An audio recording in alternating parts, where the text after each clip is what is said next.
안녕하세요. 노량진 방문가어학원에서 RC를 강의하고 있는 전효영 강사입니다. 토익 RC 팁스 그것이 알고 싶다. 자, 우리 이번 시간에는요. 팟5를 최대한 빨리 풀 수 있는 방법을 알려달라. 뭐 이런 얘기를 제가 많이 듣기 때문에 그걸 여러분들한테 좀 알려드리려고요. 자, 팟5 문제는 옛날에 40개에서 이제 30개로 준 거잖아요. 그럼 그 문제를 최대한 한 10분 정도까지 만에 풀어내야 되는데, 물론 LC 시간에 조금 더 풀 수 있는, 그 디렉션 시간에 풀 수 있는 것까지 합하면 한 30개의 문제를 한 13, 4분 안에 풀어야 되고, 그렇다면 한 문제에 30초가 채 안 나오는 거잖아요. 근데 그것도 좀 짧다라고 생각할 수도 있지만, 사실 어휘 문제 중에 어려운 건 조금 길게 시간을 가지고 봐야 되는 경우가 많기 때문에 여러분들은 3초 만에 풀 수 있는 그런 문법 문제는 정말 빨리 풀 수 있어야, 그래야지만 어휘 문제를 조금 더 들여다볼 수 있는 시간을 확보할 수가 있거든요. 오늘은 그 얘기를 한번 같이 보실게요. 그러니까 이번 달에 당장 시험을 보러 가셔서 바로 적용시켜 볼 수 있는. 준비되셨어요? 자, 우선 인칭대명사 문제에서 앞쪽에 전치사가 있고 빈칸 있고 뒤쪽에 명사가 있고, 그 다음 전치사, 빈칸, 형용사, 명사. 그 다음 전치사, 빈칸, 부사, 형용사, 명사. 자, 이렇게 전명 덩어리가 보인다. 그러면서 이런 자리에다가 인칭대명사 중에 골라볼래? 이런 문제가 나오면 너무나 고맙죠. 이런 문제가 나오면 그냥 무조건 100% 소유 형용사 가시면 되겠습니다. 자, 이건 여러분들이 제 수업을 들으셨다면 소유 형용사라고 아시겠지만, 지금 이 동영상만 보시는 분들은 소유 형용사가 뭐야? 소유격 아니야? 이렇게 생각하실 수도 있는데, 제가 보기엔 I, my, me, mine, you, your, you, yours 이런 애들 중에 나의, 너의, 그의 이런 식으로 해석이 되는 얘네들 있잖아요. 얘네들은 소유 형용사라고 알아둬야지만 문제 풀기가 훨씬 더 쉽다라고 생각을 해요. 그리고 나머지는 전부 다 대명사이다. 그래서 이렇게 전명 덩어리 사이에 뭐를 쓸 거냐 그러면 100% 소유 형용사 가시면 된다는 거 잊지 마세요. 자, 이번엔 두 번째 비법. 앞쪽에 명사가 있고 그 다음 빈칸이 있는데 이 뒤쪽을 보니까 5가지가 있는 거예요. 자, 이 5가지를 꼭 알아두세요. 뒤쪽을 보니까 아무것도 없는 거예요. 마침표, 아니면 부사, 아니면 전명덩어리, 아니면 투부정사, 아니면 접속사 더하기 주어동사. 그러니까 나중에 제가 다른 강의에서도 5가지가 있는 거예요. 그러면 그게 뭔 소리인지 이 5가지를 얘기하는 거다라고 알아두세요. 그러면서 이런 자리에다가 뭐를 쓸 거냐. 인칭대명사 중에 골라봐라. 이런 문제가 나오면 이 문제도 너무나 고맙죠. 이런 자리는 그냥 무조건 100% 제귀대명사가 되겠습니다. 이런 종류의 문제는 이렇게밖에 나온 적이 없어요. 이렇게 앞쪽에 명사가 있고 뒤쪽에 요 5가지가 보이는데 인칭대명사 중에 고르라면 여러분들은 100% 제귀대명사를 가시면 되는데, 그럼 이런 자리에 제귀대명사가 들어가면 해석이 어떻게 될까요? 봐봐요. 자, 이런 자리에 예를 들어서 myself을 썼다. 그럼 그건 직접, 스스로, 혼자란 뜻이 되는 거고, 얘랑 동의어가 될 수 있는 by myself, 그 on my own 요 3개가 돌아가면서 자주 출제가 되니까 꼭 좀 알아두세요. 응? myself, by myself, on my own 요 3개 똑같은 뜻이라고 알아두세요. 그다음 이번엔 세 번째 비법. 아까 앞에서 얘기한 거랑 살짝 겹치는데 보세요. 앞쪽에 능동태가 있어요. 여러분들은 능동태가 뭐고 수동태가 뭔지 아시죠? 수동태는 PP 이렇게 생긴 게 수동태이고, 능동태는 그렇게 안 생긴 거. 그러니까 BPP가 아닌 거. 그러니까 앞쪽에 BPP가 아니면서 by가 있고 빈칸 있고 요 뒤쪽을 봤더니 아까 얘기한 5가지가 있다. 그러면서 여기다가 인칭대명사 중에 골라봐라. 그런 문제가 나오면 이런 자리도 역시나 100% 제귀대명사라고 알아두시면 돼요. 그리고 이게 바로 이 by myself, 뭐 by herself 이런 애들이 바로 앞에서 말한 혼자란 뜻이에요. 그럼 이걸 한번 문제에다 한번 적용시켜 볼까요? 보세요. 이런 식으로 나올 수가 있어요. 자, 우선 빈칸 앞쪽에 봤더니 by가 있죠. 그 다음 빈칸 뒤쪽엔 마침표. 아까 말한 5가지 중에 하나의 마침표. 그 다음 뭘 확인한다? 앞쪽이 수동태가 혹시 아닌지를 확인해야 되는데, 주어, 동사, 목적어. 수동태 아니네. 능동태죠. 능동태. 그러면서 여기 앞에 by가 보인다. 그럼 여러분들은 그냥 보자마자 D번에 있는 herself 가야 된다라고 알아두시면 되겠습니다. 1초 문제가 될 수 있다고요. 뭐 3초도 아니고 1초. 그런데 얘네들 중에 B, 이건 진짜 아깝죠. 얘가 답이 되려면 어떻게 했어야 될까요? 이게 답이 되려면 앞쪽에 by가 아니라 on이 있었으면 답이 될 수 있잖아요. 그래서 on her own 이었으면 답이 될 수 있지만 by her own이 아니라는 거. 그래서 답은 그녀 혼자, 그녀 스스로란 뜻이 되는 답이 D가 될 수가 있겠습니다. 그런데요. 요 문제 한번 보세요. 이 문제. 자, 전에 우리 반 학생 중에 한 명이 이런 문제를 헷갈려서 틀린 학생이 있었는데요. 앞쪽에 by가 있고 그 다음 요 앞쪽에 봤더니 이 사람의 기조 연설이 한 다음에 was recorded라고 해서 수동태 동사가 있네. 그런데 어쨌든 주어 동사 나오고 일단은 그 학생이 이 by가 눈에 띄었나 봐요. 그래서 by 보고 바로 himself 갔다가 틀렸어요. 왜 그럴까요? 자, 항상 빈칸이 있으면 앞쪽만 보는 것이 아니라 뒤쪽까지 보셔야 되거든요. 얘는 어땠어요? 앞쪽에 by가 있고 빈칸이 있고 뒤쪽에 5가지 중에 하나인 마침표가 있었지만 얘는 어때요? 얘는 뒤쪽을 보니까 명사가 있네. 그러니까 by가 있고 명사가 있는 거잖아요. 그러면 우리 아까 비법 1에서 본 것처럼 전치사 더하기 명사니까 여기다가 himself 가면 절대로 안 되는 거죠. 전명 덩어리 사이에는 소유, 형용사를 가야 되기 때문에 답은 B가 될 수가 있겠습니다. 그런데 제가 쓸데없이 여기다 이렇게 썼네요. 제가 이렇게 색깔 이렇게 넣어놨었는데, 그죠? 자, 여기 herself, 그 다음 his, 요렇게 좀 알아두세요. 자, 그러면 이번엔 다음, 자, 인칭대명사 3초 비법은 끝났고, 자, 이번엔 부정대명사 비법 보실까요? 보세요. 자, 일단 those who. 자, 이 those는 부정대명사가 맞나? those 이렇게 가리키니까 지시대명사 아니야? 혹시 이렇게 생각하는 분들이 있다면 이럴 때 those는요. 어떤 특정한 사람이나 사물을 가리키는 게 아니라 어떤 사람들이란 뜻이 되는 두리뭉실한 개념이기 때문에 이럴 땐 부정대명사로 생각해야 되겠습니다. 그러니까 뭐 예를 들어서 여러분들 중에 요번 시험에 700점 넘길 사람들은요, 뭐 특강을 꼭 오세요. 뭐 이런 것처럼 those who 어쩌고저쩌고 이렇게 쓰게 되면 어떤 특정한 사람을 지칭하는 게 아니잖아요. 그러니까 이럴 때는 이 those 지금 부정 대명사로 쓰인 거예요. those가 복수이기 때문에 그 뒤에는 복수 동사를 써야 되겠습니다. 반면에 those 대신에 anyone을 만약에 쓴다면 anyone은 단수의 대명사거든요. 그래서 뒤에는 단수 동사가 와야 돼요. 잊지 마세요. some이나 any나 no나 every 이 뒤쪽에다가 body, one, thing 이런 애들을 붙이게 되면 총 몇 개? 4 곱하기 3이니까 12개. 이 12개는요. 전부 다 단수면서 대명사거든요. 응? 그러니까 anyone 뒤에는 who 나오고 단수 동사가 온다는 거. 그런데 여기서 하나 더. anyone에다가 who를 더하면요. whoever가 될 수 있어요. 외우세요. anyone에다 who를 더하면 whoever가 될 수 있고 그럼 whoever 뒤에는 바로 단수 동사가 올 수 있겠네요. 자, 그러면 이게 시험 문제에서 어떻게 출제가 되는지 어떻게 적용시켜 볼 수 있는지를 볼게요. 보세요. 자, 이런 문제가 나오게 되면 특히나 막 800, 막 넘어가는 학생들도 막 아무거나 찍어서 틀리는 경우가 있더라고요. 자, 이런 문제 나오면 절대로 당황할 필요가 없다는 거 오늘 확실히 정리해 놓으시면 돼요. 보세요. 우리 아까 anyone은 품사가 뭐라고 했어요? anyone의 품사는 단수의 대명사라고 얘기를 했습니다. 그러면 whoever는 품사가 뭘까요? 이거 혹시 여러분들이 whoever, whatever 이런 애들은 복합관계 대명사 그 다음 wherever, whenever 이런 것은 복합관계 부사 뭐 이렇게 외우고 있는 사람들도 있을 수는 있지만 제가 보기엔 그런 용어는 필요 없어요. 그런 용어는 모르고서도 만점도 찍을 수 있어요. 뭐만 좀 알아두시냐면 자, 여기 who가 있죠. who는 의문사잖아요. 누구란 뜻이 되는 의문사. 근데 얘는 지금 의문문이 아니네. 알아두세요. 이렇게 의문사가 의문문이 아닌 평서문에서 보이잖아요. 평서문에서 보이면 일단 무조건 다 접속사다라고 알아두세요. 접속사다. 응?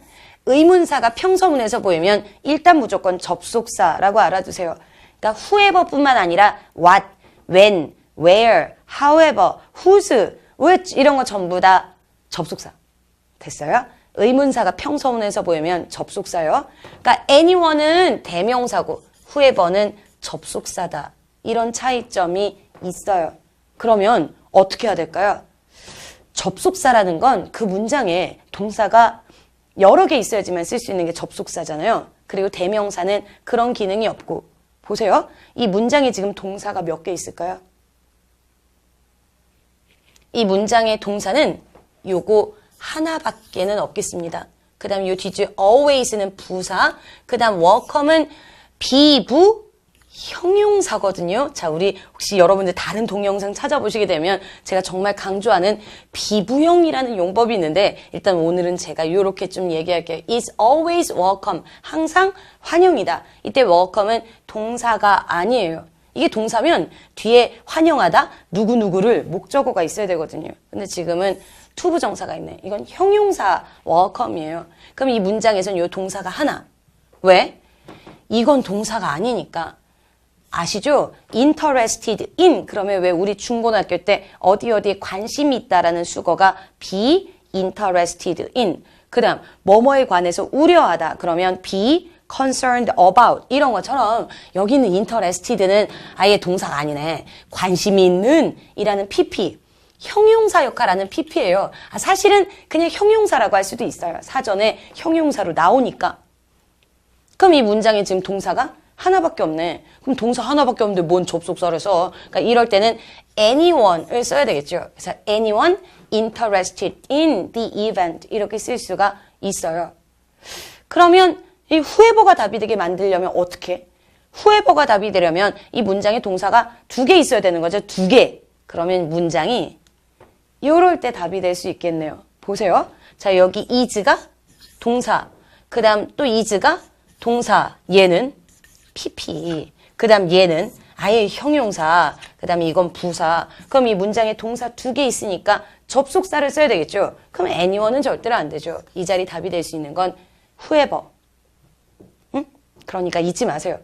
anyone이냐 whoever냐 이런 문제가 나오면 그냥 당황해서 그냥 아무거나 막 찍지 말고 anyone이 답이 되려면 이 문장에 동사가 2개 있을 수 없는 거고 그 다음 whoever가 답이 되려면 이 문장에 동사가 2개 있어야지만 whoever가 답이 될 수 있다라는 거.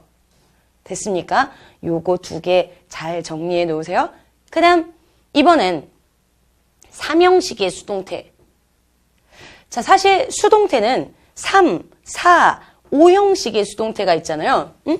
수동태라는 건 주어, 동사, 목적어가 있을 때 이 목적어가 주어 자리에 가고 그 다음 얘가 PP가 되고 그 다음 얘가 뒤쪽으로 가서 by, 뭐 명사나 대명사가 되는데 얘는 주로 엔간하면 안 쓰는 이런 게 바로 수동태의 형태죠. 그런데 목적어가 있는 동사는 3형식만 있는 것이 아니라 4형식, 5형식까지도 목적어가 있지만 4형식, 5형식의 수동태는요. 시험에 한 5% 정도 출제가 되나? 지금 여러분들이 이 동영상을 언제 볼지는 알 수가 없지만 지금 올해 지금까지 한 7번 정도 시험을 봤나? 한 7번 동안 4형식, 5형식의 수동태는요. 한 번도 출제가 되지 않았어요. 주로 3형식의 수동태가 출제가 되니까 여러분들의 목표 점수가 700이다. 아니면 심지어 800, 900이라고 하더라도 4형식, 5형식은 중요한 부분이 아니에요. 그래서 일단 3형식의 수동태를 잘한다. 90% 이상? 예, 제가 한 10%라고 하려다가 요즘에 좀 계속 안 나오길래 그래서 이렇게 한 5% 정도 나온다고 썼어요. 자, 그러면 3형식의 수동태에서는 뭐만 알아두면 되냐? 요 수동태가 있으면 여기까지가 완전한 절이라는 거. 그리고 그 뒤에는 5가지가 나와야 된다는 거. 우리 아까 인칭대명사 할 때도 5가지 얘기했었죠. 그게 뭔지 기억나세요? 그게 바로 요거잖아요. 요거. 아무것도 없거나 부사거나 전명덩어리거나 투부정사이거나 접속사 더하기 주어동사. 그러니까 일단 여러분들은 3형식의 수동태만 좀 잘한다고 생각을 하면 갑자기 목소리가 커졌네요. 자, 3형식의 수동태만 좀 잘한다고 생각을 하면 요 5개가 온다라는 거 이것만 기억하시면 돼요. 됐습니까? 자, 이걸 한번 문제에다가 적용시켜 볼까요? 보세요. 이런 문제 나오면 정말 1초겠죠. 3초도 아니고 1초겠죠. 봐봐요. 앞쪽에 are not entered라고 해서 수동태 동사가 있네요. 응? 이거 하나의 동사죠. 이거 동사 한 덩어리. 왜냐하면 접속사가 여기 있고 그 다음 여기 또 수동태로 동사가 2개 있고 이게 주어 그 다음 요게 주어. 주어 동사 주어 동사. 그럼 수동태 뒷자리에는 5가지. 응? 혹시 enter가 4형식이나 5형식이면 어떡하지? 아니, 그냥 3형식이 제일 흔해요. 이런 문제 나오면 그냥 3형식이라고 친다. 그럼 빈칸에 들어갈 수 있는 건 부사요. 그리고 사실 요 2번째, 여기 주어 동사에서도 수동태 형태가 보이죠? will be denied, 거부될 것이다. 여긴 뭐가 나왔나 보세요. 여긴 마침표 찍었잖아요. 그래서 3형식의 수동태 뒤에는 5개, 아무것도 없거나 부사거나 전명덩어리거나 투부정사이거나 접속사 덕에 주어 동사가 온다는 점. 그래서 이런 문제 나오면 그냥 보자마자 D 가야 된다고 잊지 마세요.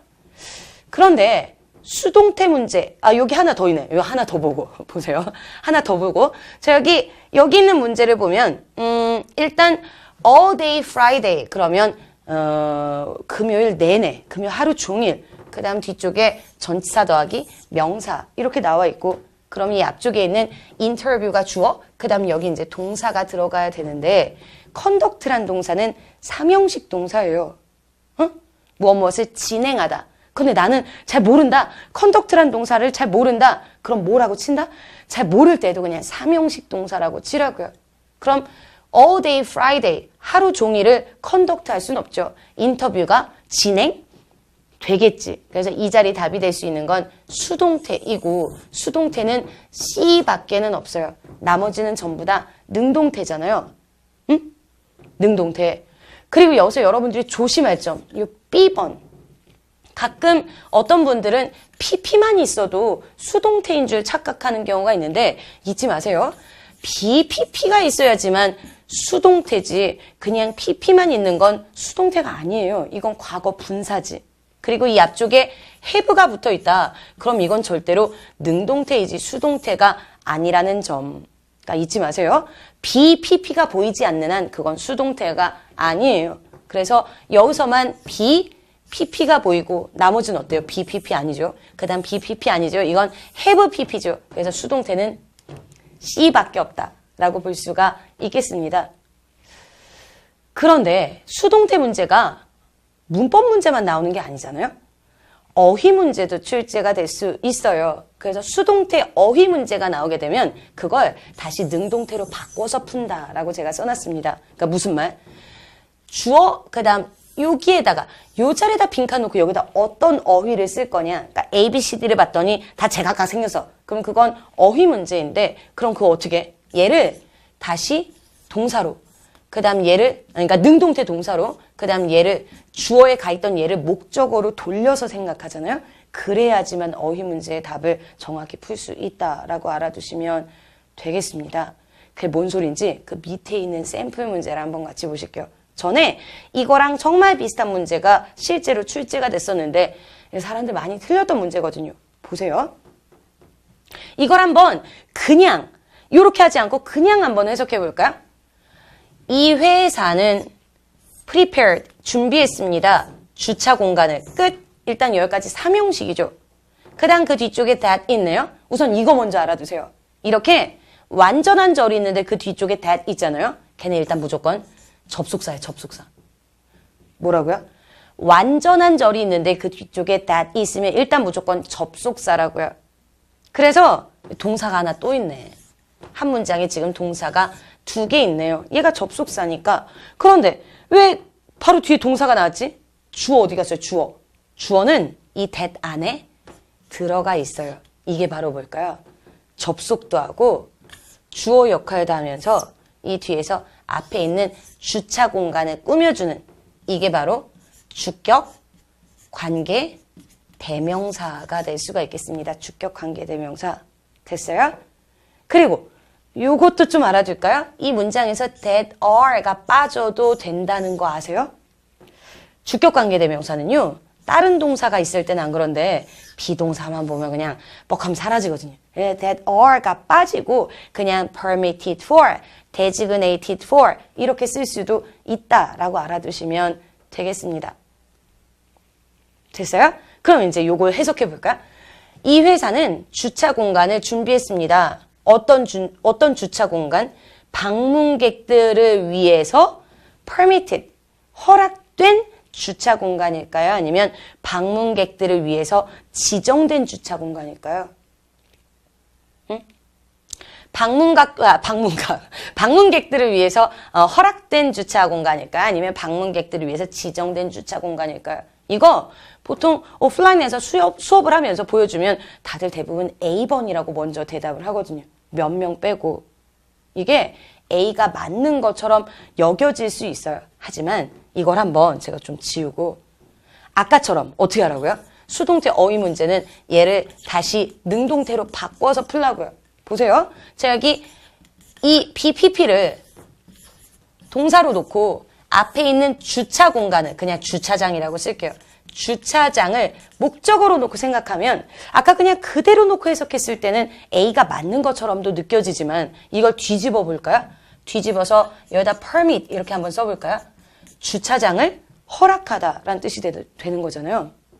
그게 맞을까요? 아니면 주차장을 designate, 지정하다가 맞는 것처럼 느껴질까요? 그냥 놓고 풀었을 땐 둘 다 맞는 것 같지만 주차장을 허락하냐? 아니면 주차장을 지정하냐? 다시 능동태로 바꾸니까 답은 designated가 맞네요. 그 이유는 뭐냐면 permit이란 동사는요. 어떻게 쓸까요? 목적어 자리에 주차장 같은 게 오는 것이 아니라 주로 permit, 사람, 뒤쪽에 투부정사 이렇게 많이 쓰거든요. 어떤 사람이 뭐뭐 하는 것을 허락하다. 이 사람이 목적어라고요. 아니면 permit은 하나 더 허락하다 한 다음에 뒤쪽에 목적어 자리에 행동이에요. 행동. 어떤 행동을 허락하다. 그러니까 permit은 사람이 뭐뭐 하는 것을 허락하다. 아니면 어떤 행동을 허락하다. 이렇게 쓸 수는 있지만 주차장을 허락하다는 될 수가 없거든요. 응? 됐습니까? 그대로 놓고 해석하면 맞는 것처럼 여겨지던 것도 다시 능동태로 바꾸면 이게 정답이 정확히 보일 때가 있다는 거. 그러니까 수동태 어휘 문제는 꼭 좀 뒤집어서 생각한다라는 것을 알아두시면 되겠습니다. 그래서 일단 여기까지 첫 번째 비법을 받고 자 요거랑 비슷한 또 많은 비법들이 많이 있어요. 다음 강의에서 그것도 알려드릴게요. 수고하셨어요.